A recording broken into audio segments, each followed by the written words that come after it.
25,000 की सैलरी में क्या बचाएं और क्या इन्वेस्ट करें, क्या खाएं? ये सवाल था आप में से एक दे चाहने वालों का, वालों नहीं, चाहने वाले का। तो इस कमेंट पर मैंने सोचा इस तरह की सोच बहुत सारे लोगों की होगी, तो क्यों ना बात करी जाए। एक कमेंट आया दरअसल कुछ दिनों पहले, हमने एक वीडियो किया था ना जिसमें हमने बात करी थी कि 10,000 की सैलरी जिनकी है वो भी करोड़ों की संपत्ति कैसे बना सकते हैं, जिसमें हमने राज और अमित दो कैरेक्टर की बात करी थी। दोनों की सैलरी 10,000 से स्टार्ट होती है और एक कहीं नहीं पहुंचता, दूसरा बहुत कहीं जगहों पे पहुंच जाता है। कैसे? आपने अगर नहीं देखा तो देखना। उसी वीडियो में नीचे एक बहुत लंबा सा कमेंट आया, बड़ा लंबा सा। उस कमेंट को पढ़ करके मेरी आंखें भर गई। सच में क्या? नहीं, आंखें नहीं भरी थी, थोड़ी हंसी जरूर आई। हंसी भी नहीं आई, थोड़ा ऐसा लगा कि यार ये समस्या जेन्युइन है और बहुत सारे लोगों की है, तो मैंने सोचा इस पर बात करनी चाहिए, तो करता हूं। अब कमेंट क्या था पहले ये समझो।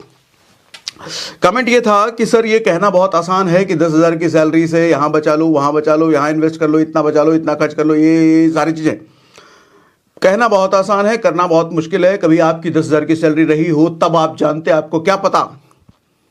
तो भैया हम पहले बता दें, हमारी सैलरी तो फ्री से शुरू हुई थी। 8 महीने हमने फ्री में नौकरी करी थी एक्सपीरियंस लेने के लिए, और उसके बाद जो पहली लगी थी उसमें 6,000 रुपये में मिलते थे। तो खैर चलो, इसको मारो गोली, ये कंसर्न नहीं है। अच्छा, उन्होंने ये भी लिखा था कि छोटी बहन है जिसकी शादी करनी है, 25,000 की सैलरी है, सर पर कर्जा है, और क्या क्या लिखा था। अच्छा, माँ बाप की दवाई दारू का खर्चा होता है, घर बार भी चलाना है, बच्चों को भी पढ़ाना है, इतना सब कुछ 25,000 रुपये में करना है, तो कैसे कितना बचाएं, क्या बचाएं और क्या खाएं, ये लाइन थी उनकी। तो आज इसी पर बात करते हैं सर। एक कहानी से शुरू करूं क्या?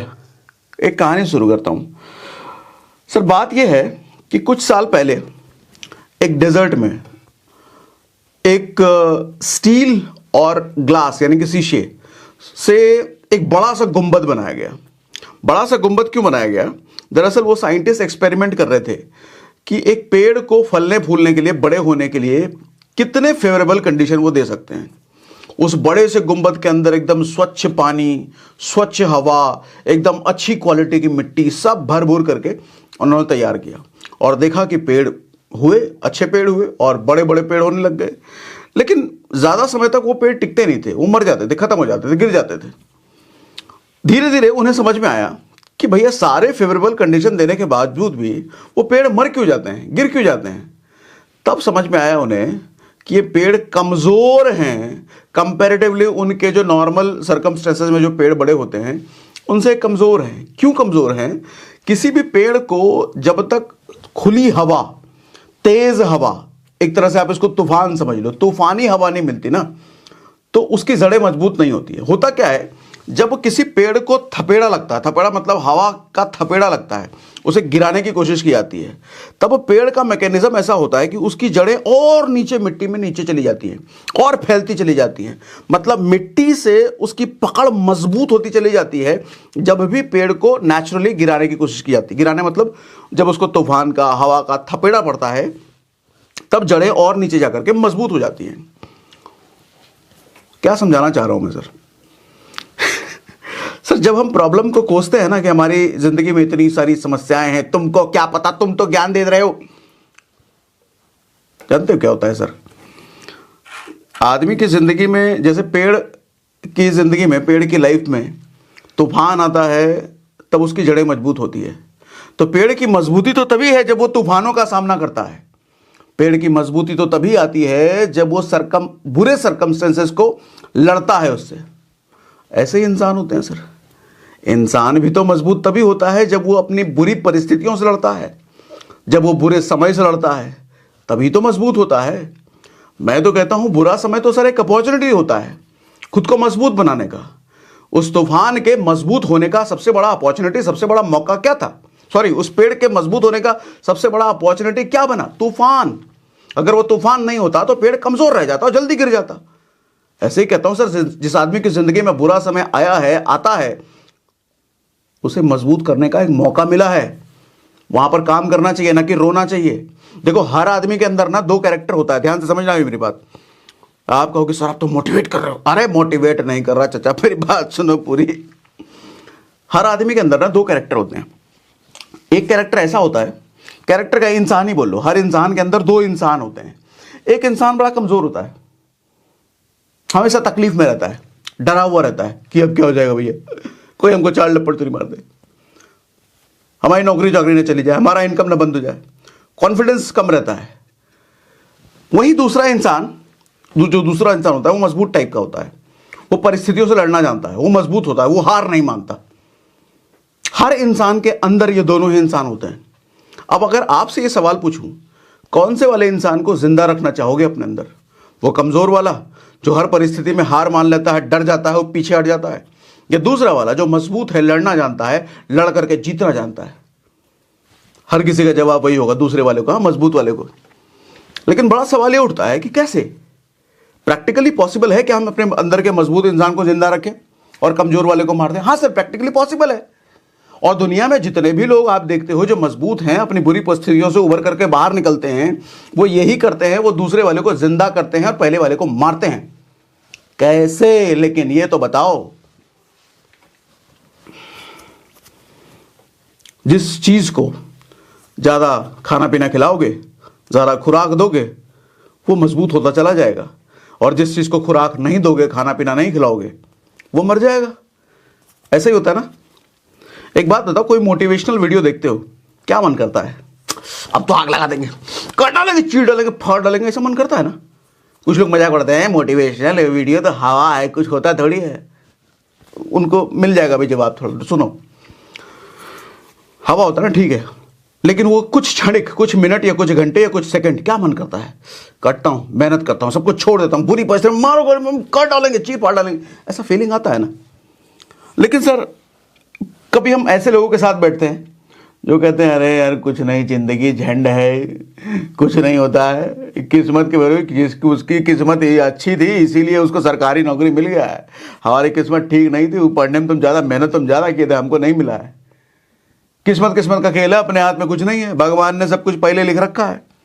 ऐसी सी बातें होती है ना सर। जब ऐसे लोगों की संगत में बैठ करके हम ऐसी बातें सुनते हैं, क्या मन करता है? मन करता है ना, छोड़ो यार, क्या मेहनत करना है, सब कुछ पहले से लिखा हुआ है। दो जगह पर आप बैठे, एक कुछ कोई मोटिवेशनल आदमी या मोटिवेशनल वीडियो आपने देखा तो तुरंत आपको मन करता है कुछ करूं। दूसरा, ऐसे सड़े हुए इंसान के साथ बैठे तो एकदम से मन किया कि नहीं, छोड़ दे। आपको नहीं लग रहा कि दोनों टाइम में आपके दिमाग को खुराक मिल रहा है? दूसरे वाले आदमी के साथ बैठ करके सर कमजोर वाले आदमी को खुराक मिल रहा है, वो मजबूत हो रहा है, उसी का वर्चस्व ज्यादा होगा हमारे अंदर, हमारे शारीरिक चरित्र के अंदर। लेकिन मोटिवेशनल वीडियो देखने के बाद क्या हुआ? हमारा मजबूत वाला आदमी को खुराक मिल रहा है। मैं ये कहता हूं सर, अगर आपके सर्कल में सारे ही लोग ऐसे हो जाएं जो लक्ष्य, बुरे समय से निकलने की बात करें, जो लड़ने की बात करें, हालातों को झुकाना जानते हो, सीखना, हालातों से कैसे लड़ करके उससे आगे बढ़े, उनकी बात करते हो। परिस्थितियां अगर बुरी है भी तो उससे लड़ करके उससे जीतते कैसे हैं, इन सब की बातें करें। दुनिया के महान इंसानों का एग्जाम्पल की बात करें, महान लोग कैसे महान बने, इन सब की गाथाओं, इन सब की कहानियों की बात करें। क्या लगता है आपको, वो कमजोर वाला इंसान मर नहीं जाएगा थोड़े टाइम बाद, सक पका करके, हमको खाना नहीं मिल रहा करके? दूसरा मजबूत वाला पर्सनालिटी आपका ओरिजिनल पर्सनालिटी बन जाएगा? ऐसा नहीं होता, होगा ना सर। मैं यही तो समझाना चाह रहा हूं, खुराक दो ना उसको, मजबूत वाले इंसान को। आपके अंदर वाला जो मजबूत वाला इंसान है, उसी की रियल पर्सनालिटी आप चाहते हो ना अपने अंदर, वैसा ही बन जाओ ना आप, तो उसको खुराक दो ना। मोटिवेशनल वीडियो देख के क्या होगा? 2 मिनट का मोटिव, अरे भैया खाना खा के क्या होगा? आधे घंटे मुंह पच जाएगा, 2-3 घंटे में पिछवाड़े से निकल जाएगा। काय खाते हो खाना? फिर भी तो 3 बार खा रहे हो, हैं? सांस लेकर के क्या होगा? इधर से सांस लेंगे, इधर से निकल जाएगा, फिर भी तो सांस ले रहे हो। नहीं, पानी पी के क्या होगा? ऊपर से पिएंगे, नीचे से निकल जाएगा, फिर भी तो तुम रोज पानी पी रहे हो। तो ऐसे अच्छे वीडियो देखने से क्या होगा? समझ आए क्या होगा? भैया जब ये सारी चीज़ें लेने के बाद भी निकल जाती हैं तो तुम्हारा कोई मोटिवेशनल वीडियो या कोई मोटिवेशनल दोस्त या कोई ऐसी बातें करने वाला आदमी जिसको सुन करके एनर्जी मिलती है, सर ऐसी चीज़ें बार बार चाहिए, रोज चाहिए। रोज अच्छे अच्छे ऑडियो बुक सुनो, रोज अच्छे अच्छे वीडियोस देखो। अगर ऐसा आदमी कोई सर्कल में है तो रोज उनके टच में रहो, खुराक मिलेगा आपके मजबूत वाले आदमी को, लगातार मिलता रहेगा, लगातार सप्लाई, लगातार सप्लाई। ये बॉडी बिल्डर कैसे बनते हैं? लगातार प्रोटीन का सप्लाई रखते हैं। एक दिन प्रोटीन खाया, एक महीने तक प्रोटीन गायब, तो मसल्स बन जाएगा ना। लगातार प्रोटीन का सप्लाई, लगातार, तब साल 2 साल लगातार प्रोटीन के सप्लाई के बाद तब मसल्स बनता है एकदम तगड़ा वाला। ऐसे ही लगातार ऐसे लोगों की संगत, ऐसी बातें हमारे दिमाग में घुसती चली जाएं तो सर वो मजबूत वाला आदमी निकल के बाहर आता है। फिर 25,000 की सैलरी हो या 5,000 की सैलरी हो, आदमी रोतलू नहीं बनता। फिर चाचा 6,000 की नौकरी से हमने शुरू करी थी। खैर अपनी कहानी सुनाऊंगा तो कई बार मैं सुना चुका हूं, फिर कहोगे अपनी तारीफ कर रहा है आदमी। अरे हम अकेले नहीं हैं चाचा, दुनिया में किसी भी आदमी को देख लो जो कुछ कर रहा है, कोई कुछ बड़ा कर रहा है, वो फेवरेबल कंडीशन की वजह से नहीं बना है। जानवर और इंसान में फर्क होता है, मालूम क्या? कुत्ता कभी शेर नहीं बन सकता। आदमी अगर कोई कुत्ते जैसा है वो शेर जैसा बन सकता है। आदमी कोई कछुए जैसा है, कछुआ कभी खरगोश नहीं बन सकता। लेकिन आदमी जो कछुए जैसा स्लो है, आलसी है, वो खरगोश जैसा फुर्तीला बन सकता है। आदमी कोई लोमड़ी जैसा है, लोमड़ी कभी भेड़िया नहीं बन सकता, भेड़िया ऐसा खूंखार नहीं बन सकता। लेकिन आदमी कोई लोमड़ी के नेचर वाला भेड़िया जैसा खूंखार बन सकता है। सप्लाई, बॉडी में, दिमाग में जिस चीज की सप्लाई बढ़ाओगे वो वैसा बन जाएगा। कुत्ते लोगों के साथ रहोगे जो हमेशा लड़कियों की बात करते हैं, अरे नई नई लड़की आई है, सिगरेट, अरे एक सुट्टा मारो सारा टेंशन दो, जिंदगी में बहुत टेंशन तुमको पता नहीं है, एक लगाते हैं तो सारा टेंशन मेरा खत्म हो जाता है। ऐसे लोगों की संगत में रहो। आपको क्या पता है सर, आप तो वीडियो में बोल देते हमारी जिंदगी में बहुत दुख है, आपको क्या पता? रहो ऐसे लोगों की संगत में, आप भी बन जाओगे ऐसे। 25,000 में घर नहीं चलता है, कहां से बचाएं, क्या खाएं?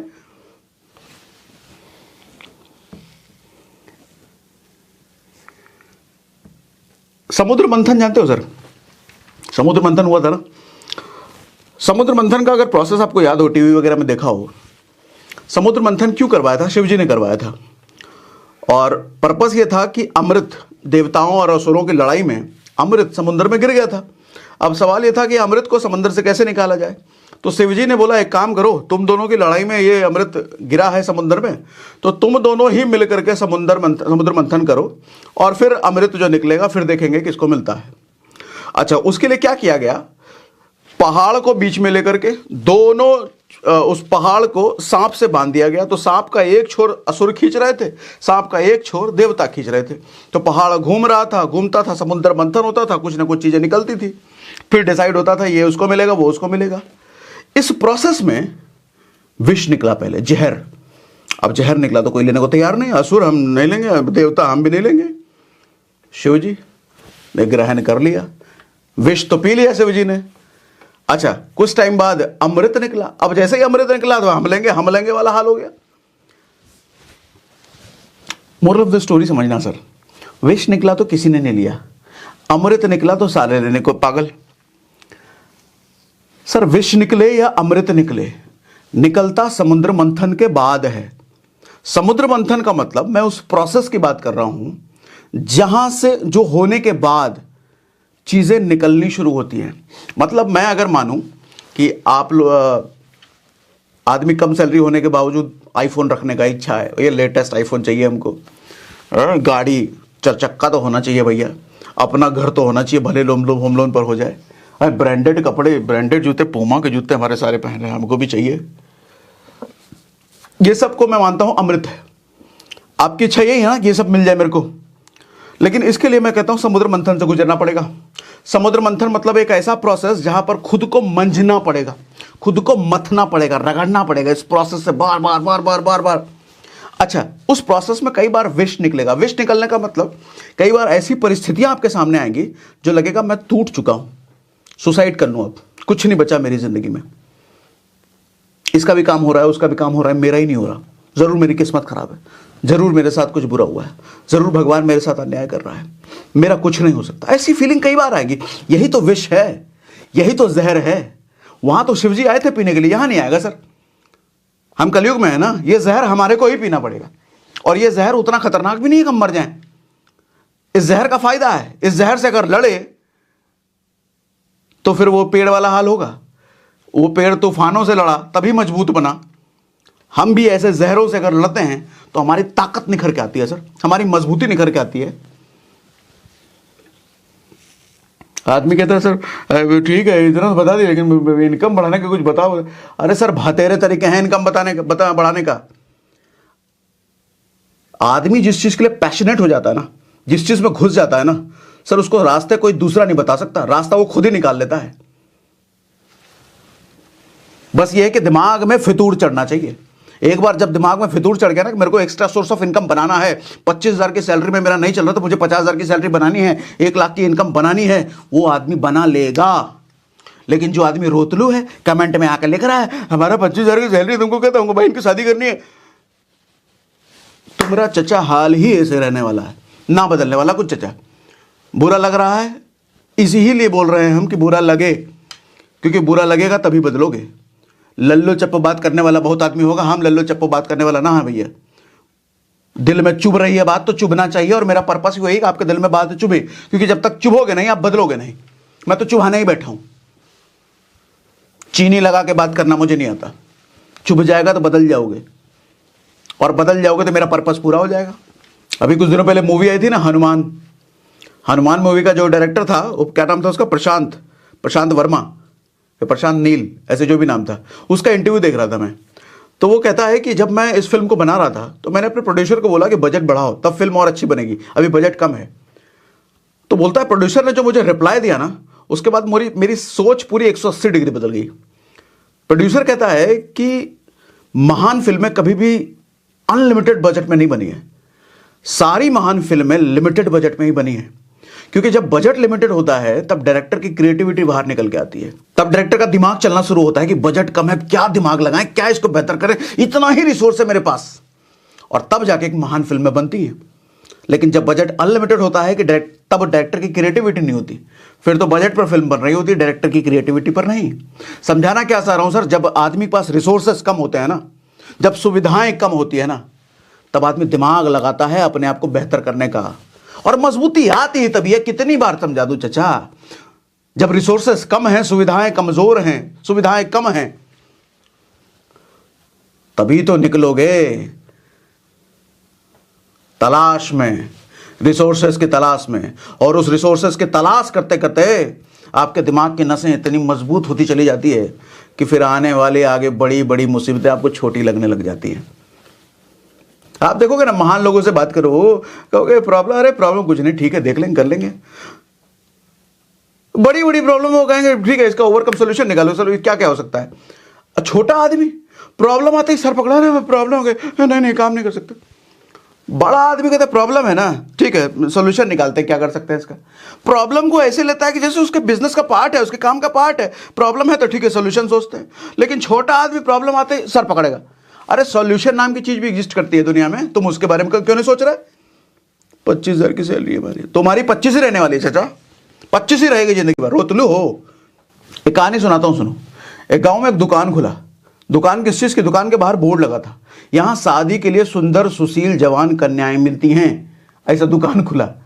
तो एक युवक देखा, नौजवान लड़का गया अंदर दुकान में। तो दुकान में जैसे अंदर घुसा, 2 दरवाजे थे। एक दरवाजे पे लिखा था आपको सुंदर जवान लड़की चाहिए तो इस दरवाजे के अंदर आए। दूसरे पे लिखा था कि आपको थोड़ी कम सुंदर, थोड़ी ज्यादा एजेड लड़की चाहिए तो इस दरवाजे पर आए। तो वो पहले वाले दरवाजे पर गया, जवान सुंदर वाले पे। अंदर घुसा तो कमरा खाली, कुछ नहीं। वहां फिर से 2 दरवाजे। अब पहले दरवाजे पे लिखा था कि आपको अगर ऐसी लड़की चाहिए जो दहेज के साथ आए तो इस दरवाजे पर। दूसरे दरवाजे पर लिखा था अगर ऐसी लड़की चाहिए जो बिना दहेज के है तो इस दरवाजे। अगेन वो पहले दरवाजे पर गया। फिर अंदर एक कमरा, कमरा खाली, फिर 2 दरवाजे। अच्छा, पहले दरवाजे पे लिखा कि आपको ऐसा बीवी चाहिए जो पति की हर बात माने, तो पहले दरवाजे पर आए। दूसरे दरवाजे पे लिखा कि पति की बात ना मानने वाली चाहिए, तो इस दरवाजे पर। अगेन वो पहले दरवाजे पर गया, अंदर गया तो फिर खाली, फिर एक दरवाजा था। आपको अगर ऐसी पत्नी चाहिए जो खाना भी अच्छा बनाती हो, गाना भी अच्छा गाती हो, तो पहले दरवाजे पर। दूसरा दरवाजे पर लिखा था ऐसी पत्नी चाहिए जिसको खाना नहीं बनाना आता, गाना भी गाना नहीं आता, दो दूसरे। तो फिर से वो पहले दरवाजे पर गया। अब जब अंदर जाता है तो अब उसको मिलता है कमरे में, खाली कमरा अगेन है, लेकिन इस बार खाली कमरे में मिलता है उसको एक आईना। तो आईने पे लिखा था कि भैया आपकी उम्मीदें बहुत ज्यादा हैं, जरा अपनी शकल भी देख लीजिए। मोरल से क्या रहेगा चाचा, हमको चाहिए कुछ 1 लाख की सैलरी, 2 लाख की salary, 5 lakh, Honda city, iPhone, KTM bike, पुमा एडिडास का जूता। भैया तुम थोड़ा अपने गिरेबान में झोंको, कितना काम कर रहे हो, कितनी मेहनत कर रहे हो, कितना दिमाग लगा रहे हो रिसोर्सेस को ढूंढने में, खुद को मजबूत बनाने में कितना काम कर रहे हो, जरा ध्यान लगाओ। अभी वो रिसेंट वो किस्सा है ना, डॉली, क्या नाम था वो चाय वाले का, डॉली चाय वाला, बिल गेट्स आया उसके पास। अब रद चल रहा है ना इन दिनों न्यूज में कि बिल गेट्स आया भैया डॉली चाय वाले के पास। कहाँ बिल गेट्स और कहाँ डॉली चाय वाला, टपरी टाइप आदमी, छपरी टाइप आदमी। मैं छपरी नहीं कह रहा, लोग लिख रहे थे, लेकिन मैंने फिर वो डॉली चाय वाले का कुछ वीडियो देखा तो बड़ा स्टाइल में चाय बनाता हुआ, ऐसा ऐसा करके उड़ा करके चाय बनाता, गिलास घुमा करके चाय रजनीकांत स्टाइल में।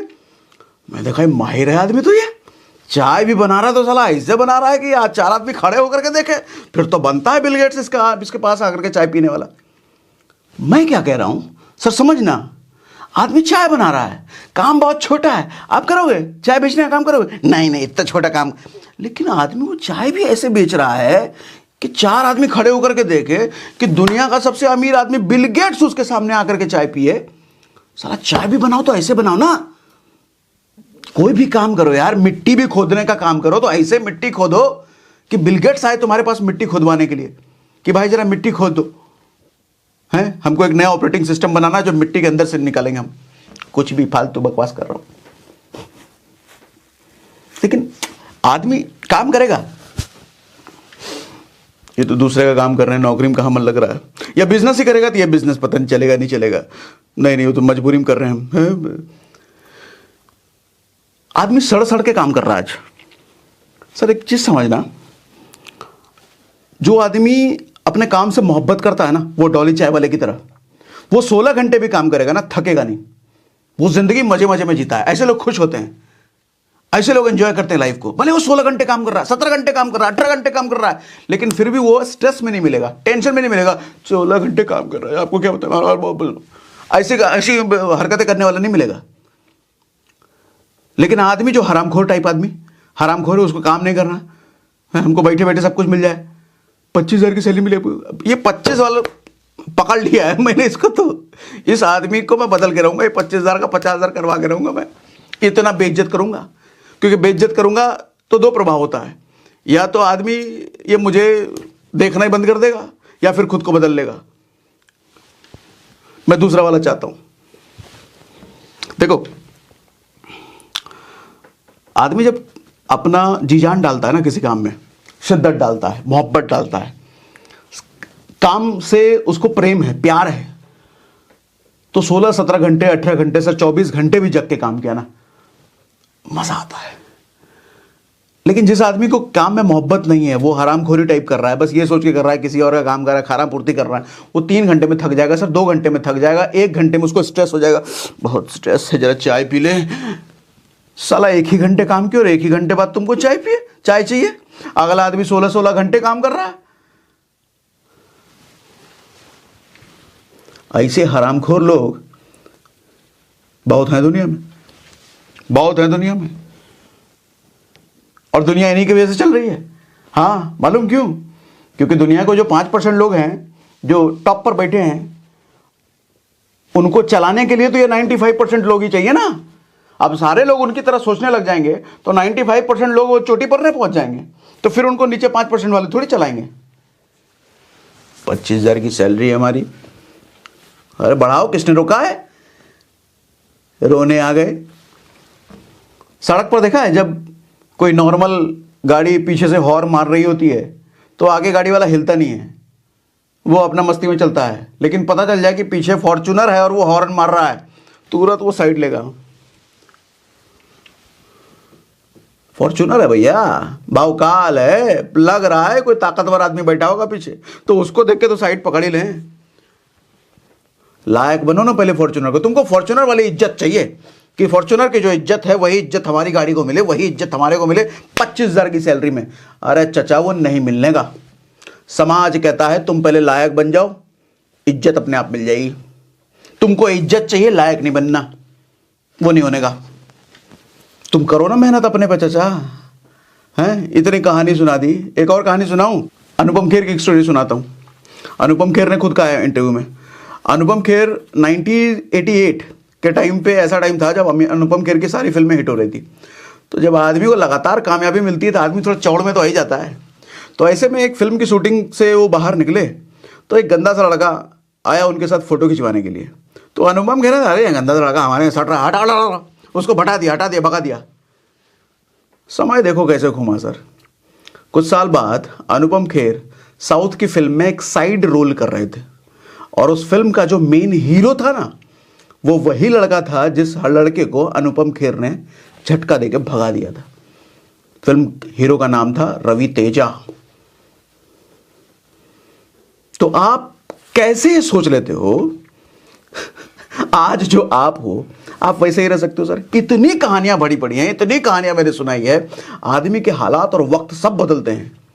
जरूरत सिर्फ लगातार मेहनत की होती है, जरूरत सिर्फ काम में शिद्दत डालने की होती है। औकात भी बदलेगी, वक्त भी बदलेगा, हालात भी बदलेंगे, तुम्हारी शख्सियत भी बदलेंगी। आज जो तुम्हें गाली देने वाले हैं कर पैरों में गिरने वाले बनेंगे, लेकिन उसके लिए तुम्हें अपना समय खुद पर लगाना पड़ेगा दोस्त, ना कि ये कहने पर हमारी 25,000 की सैलरी है।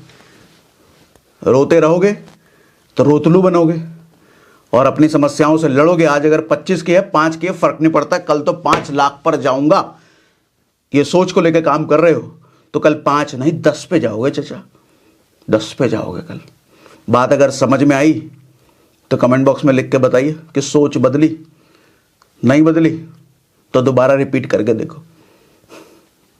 कमेंट बॉक्स में लिखिए कुछ सीखा तो, कुछ समझ में आया, मज़ा आया तो कमेंट बॉक्स में मुझे लिख के बताइए। आपके कमेंट का मैं रिप्लाई भले ही नहीं कर पाता हूं, लेकिन पढ़ता मैं एक एक कमेंट हूं, कोई कमेंट नहीं छूटता मुझसे।